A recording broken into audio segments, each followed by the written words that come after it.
brought to you by Nova शुद्ध घी। जब जब खाए दिल खुश हो जाए सदियों का नोवा शुद्ध देसी घी, सपना स्वस्थ भारत का।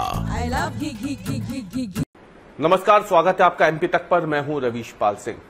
एमपी तक की खास पेशकश एमपी फाइल्स में आज हम बात करने वाले हैं मध्य प्रदेश के दो ऐसे बीजेपी नेताओं के बारे में जिनकी दुश्मनी के कई किस्से बीते 2-3 सालों में सामने आ चुके हैं। मामला बीजेपी आला कमान तक पहुंचा है और इस बीच अब एक ऐसी तस्वीर सामने आई है जिसने कई सवाल भी खड़े कर दिए हैं, या फिर यूं कहे कि कई सवालों के जवाब सामने रख दिए हैं। हेमंत खंडेलवाल प्रदेश भाजपा के अध्यक्ष बने तब से वो लगातार नेताओं के बीच में समन्वय की कोशिशें कर रहे हैं और इस बीच हेमंत खंडेलवाल ने भारतीय जनता पार्टी के दो ऐसे चेहरों को आमने सामने एक साथ बैठा दिया है जो पिछले कुछ समय से एक दूसरे के खिलाफ जमकर बयानबाजी कर रहे थे। हम बात कर रहे हैं भूपेंद्र सिंह और गोविंद सिंह राजपूत के बारे में। आपको मालूम ही होगा ये दोनों नेता पिछले कुछ समय से कैसे एक दूसरे के खिलाफ जमकर बयानबाजियां कर रहे थे।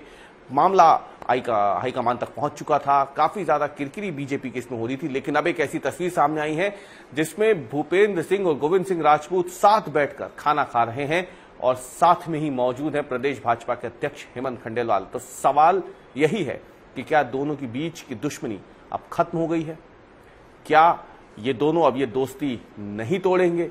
इसी पे आज हम विश्लेषण करेंगे और हमारे साथ मौजूद है मध्य प्रदेश के वरिष्ठ पत्रकार रिजवान अहमद सिद्दीकी जी। रिजवान जी, हाल ही में धर्मेंद्र जी का निधन हुआ। उनकी एक फिल्म थी बड़ी मशहूर, शोले, उसका एक गाना था जो बहुत मशहूर और आज तक दोस्ती के लिए वो गाना सबसे पहले जुबान पे आता है, ये दोस्ती हम नहीं तोड़ेंगे। क्या ये जो अब भूपेंद्र सिंह और गोविंद सिंह राजपूत की तस्वीर सामने आई है, ये गाना गा सकते हैं उनके लिए?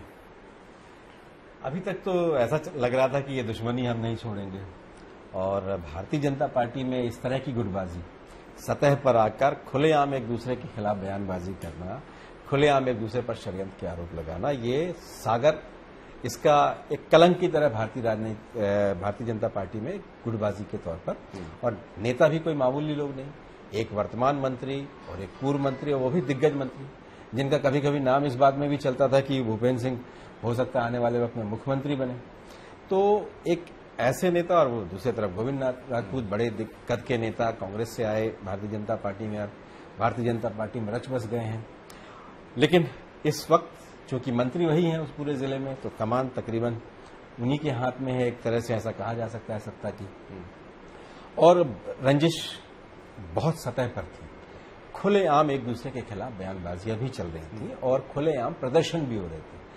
अगर गोविंद राजपूत कहीं दौरे पर अपने लाव लश्कर के साथ गए हैं तो कुछ दिनों बाद भूपेंद्र सिंह भी लाव लश्कर के साथ पहुंचे हैं। जहां गोविंद राजपूत गए वहां नहीं गए, बाकी जगह भी वो गए।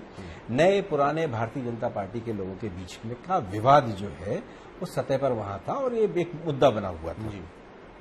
अब आप कह रहे हैं कि जो आपने एक फिल्मी गाने की बात की है, तो एक कहावत है कि हाथी के दांत खाने के और दिखाने के, और तो अब खाने पर इकट्ठे तो हुए हैं जी, और दिखाए भी गए हैं, और खाना जो है वो भी सार्वजनिक रूप से दिखे हैं।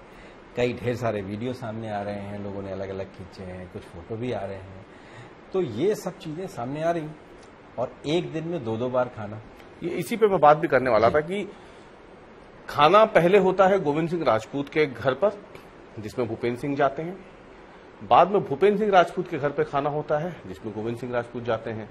और जो खबर आ रही है वो ये कि हेमंत खंडेलवाल जो कि प्रदेश अध्यक्ष हैं, उन्होंने बकायदा वहां गोविंद सिंह से कि आप जो है पहले फोन करिए, आपके घर में खाना है, आपको निमंत्रण देना होगा। और उन्होंने फोन किया, उसके बाद भूपेंद्र सिंह पहुंचे और दोनों वहां गए। ऐसे ही भूपेंद्र सिंह के साथ भी हुआ है। तो क्या हम इसे एक बड़े कदम के साथ साथ एक सफल रणनीति, एक बड़ी रणनीति हम हेमंत खंडेलवाल की माने, एक बड़ी सफलता माने? क्योंकि जिस तरीके से बेकाबू होते जा रहे थे सागर जिले में हालात भाजपा के लिए, वहां पे हेमंत खंडेलवाल ने आते ही प्रदेश अध्यक्ष बने हुए बहुत ज्यादा समय तो हुआ नहीं है, 6 महीने भी नहीं हुए उनको तो प्रदेश अध्यक्ष बने। लेकिन इस बीच में एक बरसों पुरानी दुश्मनी और बयानबाजी को इस तरीके से खत्म करने की एक शुरुआत उन्होंने कर दी है। बिल्कुल, ये उन्होंने बड़ा कदम उठाया और उनकी हिकमत जो है बहुत हद तक सार्वजनिक रूप से तो सफल हो गई है।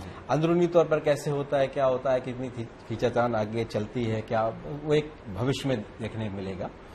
लेकिन वो सार्वजनिक रूप से इस बात में सफल हो गए हैं, इसलिए कि ये विवाद जब प्रदेश अध्यक्ष वीडी शर्मा थे जी, उस दौर से ये विवाद सतह पर आया था और बहुत तेजी से आया था। और वीडी शर्मा के कुछ प्रयासों के बाद भूपेंद्र सिंह सीधे उन पर भी हमलावर हो, बिल्कुल उन पर भी सवाल खड़े कर दिए थे उन्होंने। तो जिस तरह की चीज थी, बहुत हद तक लगता था कि बेकाबू हो रहा है। और भूपेंद्र सिंह ने समय समय पर ऐसी बहुत ढेर सारी जो बातें उनकी सार्वजनिक रूप से आई, उससे लग रहा था कि वो बहुत इस बारे में या तो कुंठित हैं या बहुत आक्रोशित हैं। और वहीं गोविंद सिंह भी पलटवार कर रहे थे लगातार कई चीजों पर। एक दूसरे के क्षेत्र में बहुत ढेर सारी चीजें हो रही थी जिस पर आरोप लग रहे थे। लेकिन हेमंत खंडेलवाल ने दोनों को बैठाया और हम ये कहेंगे कि दोनों को एक दूसरे का नमक खिला दिया। बिल्कुल। तो अब एक दूसरे को नमक खिला दिया। अच्छा, हाँ, दोनों ने एक दूसरे का नमक खा लिया। खा लिया अब एक दूसरे का। हो सकता है कुछ वफादारियां हो, याराना की तरफ ये बढ़े।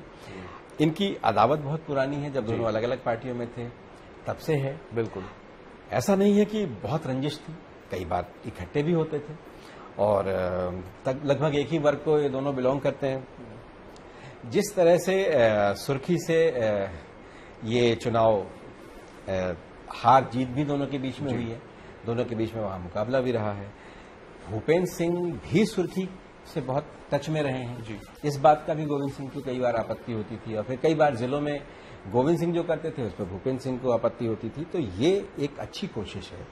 और यहाँ तो सारे तालाब में भांग घुली हुई है, सागर में सांसद विधायक से नहीं बन रही है या महापौर की विधायक से नहीं बन रही है, किसी विधायक की नगरपालिका अध्यक्ष से नहीं बन रही है, ऐसे बहुत ढेर सारे मंत्री की साथी विधायक से नहीं बन रही है। इतनी तरह की इतनी तरह की वो है। और बड़ा जिला है सागर, बुंदेलखंड का संभाग मुख्यालय है, बड़ा जिला है और वहाँ ढेर सारे विधायक सांसद सारे। इससे मुझे याद आया कि हम चर्चा तो दो की कर रहे हैं, गोविंद सिंह राजपूत और भूपेंद्र सिंह की, लेकिन तस्वीर में एक और नेता भी बैठा है जो कि सागर की या फिर क्योंकि मध्य प्रदेश की राजनीति का बड़ा चेहरा है।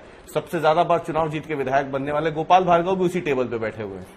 गोपाल भार्गव भी बैठे हैं और जो पहली बार आए हैं पटेरिया वो भी हैं। सारे जनप्रतिनिधियों को उन्होंने इकट्ठा किया है। शैलेंद्र जैन को लेकर कई तरह के, हेमंत खंडेलवाल की तो बहुत बड़ी जीत माना सकते हैं, बड़ी उपलब्धि मान सकते हैं। उपलब्धि के तौर पर देखा जा सकता है। टेबल तो वो पूरी सागर की राजनीति के सभी चेहरों पर हेमंत खंडेलवाल जितना बहुत ही साइलेंट तरीके से काम चीजों को करते हैं और अक्सर सफल भी होते हैं चीजों में। और यहाँ भी फिलहाल अभी तो यही दिख रहा है, अभी बहुत प्रतिक्रियाएं नहीं आई हैं, लेकिन अभी दिख तो यही रहा है कि वो फिलहाल प्रारंभिक रूप से ये जताने में सफल हो गए हैं कि उनके नेतृत्व में सबको एक रहना पड़ेगा। बड़ी खबर है ये और वाकई में एक बड़ी तस्वीर है कि हेमंत खंडेलवाल ने ये संदेश देने में काफी हद तक सफलता हासिल की है कि जब से वो प्रदेश अध्यक्ष बने हैं उन्होंने पहले ही दिन कहा था कि पार्टी की रीति नीति के हिसाब से चले, जो दाएं बाएं चलेगा उसके लिए मुसीबत हो सकती है। सधे हुए शब्दों में उन्होंने एक बड़ी बात कह दी थी और अब जैसे जैसे उनका कार्यकाल आगे बढ़ रहा है वैसे वैसे कई नई चीजें बीजेपी में होती दिख रही है और जिसमें सबसे बड़ी उपलब्धि के तौर पर माना जा रहा है कि खाने की एक ही टेबल पर वो अपने साथ गोविंद सिंह राजपूत और भूपेंद्र सिंह को भी लेकर के आ गए हैं।